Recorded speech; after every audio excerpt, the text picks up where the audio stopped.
Fala galera, Yuri Valens aqui, e no vídeo de hoje vamos falar sobre o Deva 11. Esse fundo que já foi o queridinho do mercado, ele sofreu uma pressão muito grande por causa do aumento da taxa de juros básica aqui no Brasil. Isso fez com que a sua cotação caísse no mercado secundário junto com as dos demais fundos imobiliários. E a pergunta do investidor é: será que vale a pena investir no Deva 11 em 2023? Para isso, eu separei aqui algumas informações e também algumas análises sobre esse fundo imobiliário. Ficou curioso? Então venha saber. Galera, e esse vídeo é um oferecimento da OTT Contabilidade, na qual possui assessoria em imposto de renda sobre investimentos na Bolsa de Valores aqui no Brasil.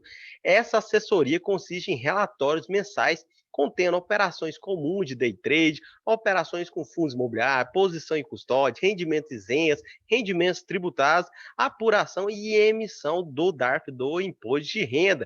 Essa assessoria está dividida em 3 planos, abrangendo ações, fundos imobiliários, BDR, ETFs e os nossos mercados, mercado à vista, mercado futuro, mercado de opções e mercado a termo. Se tiver qualquer tipo de dúvida, entre em contato com esse número que está aqui na tela, pois ele é o número do WhatsApp da OTT Contabilidade. Inclusive tem esse botãozinho aqui também que você já entra em contato diretamente com o WhatsApp. E galera, para poder ajudá-las nessa pergunta, eu separei aqui o overview do Deva 11. Ele é um fundo de papel.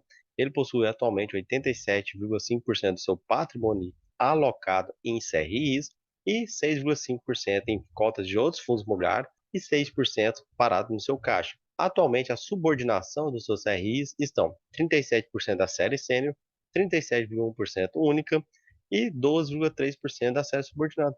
Aqui, já percebemos que ele é um fundo menos arriscado se formos olhar o Versalhes, o Tord, até mesmo comparando com o Equitar, porque ele possui uma grande quantidade exposta na série sênior e na série única, que diminui um pouco o seu risco. Os recebíveis imobiliários, eles possuem uma subordinação, quer dizer que se a cota for subordinada, ela terá mais risco, porque primeiro se paga a cota sênior, a mezanino e, por fim, a subordinada se sobrar um dinheiro. O segmento de atuação dele, grande maioria corporativo, 31,9%, e 20% multipropriedade. Isso daqui é bacana porque no passado ele já teve uma exposição muito alta em multipropriedade. E com o decorrer desse tempo, ele diminuiu sua exposição a esse setor. Atualmente, seu portfólio possui 48 recebíveis imobiliários diferentes, e todos estão com estado de 100% adimplentes. Eles fizeram a reestruturação de um recentemente, que foi divulgado no seu último relatório gerencial, e não teve problema com o devedor. Apesar dele ter 48 CRIs diferentes, precisa ficar atento porque alguns são do mesmo devedor, como por exemplo o GPKA, GPKB, então isso acaba aumentando um pouco o risco do fundo. Mas mesmo assim ele consegue ter uma boa diversificação do seu patrimônio e atualmente a sua taxa do seu portfólio está em 10,44% ao ano, que é uma excelente taxa média ponderada, visto que a Selic está em 13,75%. E dos indexadores, 83,2% PCA, somente 3,8% IGPM e 0,3% ao CDI e 0,3% ao INPC.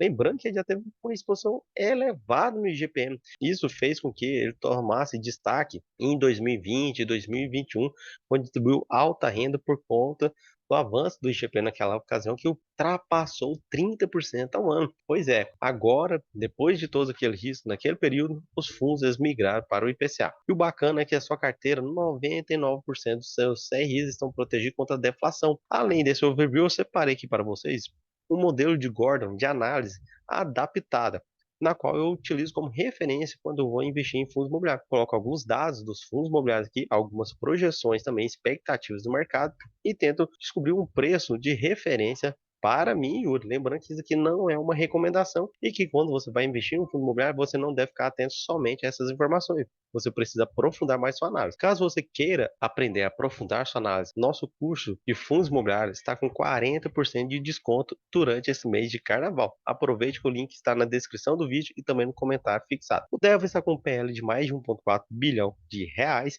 Seu valor patrimonial para cada cota, R$ 101,17. Seu valor no mercado, R$ 84,82.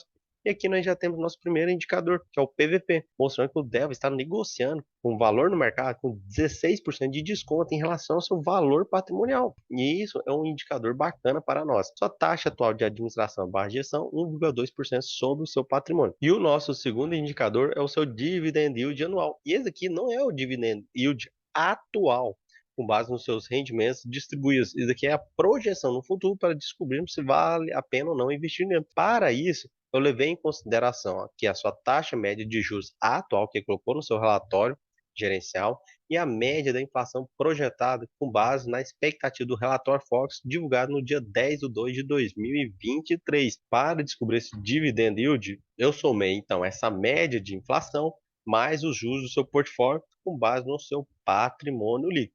Aqui é uma leve distorção, porque ele possui um valor investido em cotas de fundo imobiliário e um valor também investido no caixa. Mas como a Selic atual está com uma alta projeção, inclusive para 2026, que foram os dados que eu utilizei aqui da projeção do relatório Fox, há uma previsão de Selic de 8,5%. Por isso a distorção ela é mínima nesse caso. Além disso, eu levei em consideração alguns custos que o fundo incorre, como por exemplo a taxa de performance. Com base nisso, o dividend yield que eu encontrei seria algo próximo de quase 3% e um rendimento médio mensal por volta de 92 centavos para o longo prazo. Olhando o dividend yield, também achei um dividend yield muito bacana, visto que nesse cenário de Selic alta, ela está em 13,75% ao ano, e sem considerar o imposto de renda. Então ele está com um ótimo dividend yield. Agora, para saber o seu valor intrínseco ou o seu valor de referência, eu utilizei aqui algumas premissas. O IPCA mais 2029, que está com uma taxa atual de 5,99%. Isso você encontra no site do Tesouro. Junto com esse IPCA mais 2029, eu somei a projeção do IPCA para a partir de 2026, que seria de 3,5%. Ou seja, nós temos aqui como referência benchmark de 9,49%. Aí, para descobrir o nosso spread ou o nosso prêmio que devemos cobrar por investir em renda variável, eu utilizei alguns riscos que o DEV está sujeito, como risco de crédito, liquidez, mercado, diversificação e risco de pré-pagamento. Com base nisso, eu encontrei que a taxa de desconto do DEV deveria ser de 12,12%. Isso quer dizer que o seu valor intrínseco seria algo próximo de R$ 90,69, e o seu valor atual está em menos de 85. Com base nisso, ele possui um potencial de upside de quase 7%. E eu gosto desse fundo imobiliário. Agora, cuidado, porque com certeza esses dados aqui eles serão alterados com o passar do tempo, pois estamos utilizando dados atuais do mercado, como essa taxa da NTNB, que pode e com certeza vai alterar com o passar do tempo, e expectativas do mercado através do relatório Forbes, que também pode e com certeza vão ser alterados no decorrer do tempo. Por isso, você não deve tomar como verdade absoluta esse valor e esses dados que estão aqui para vocês.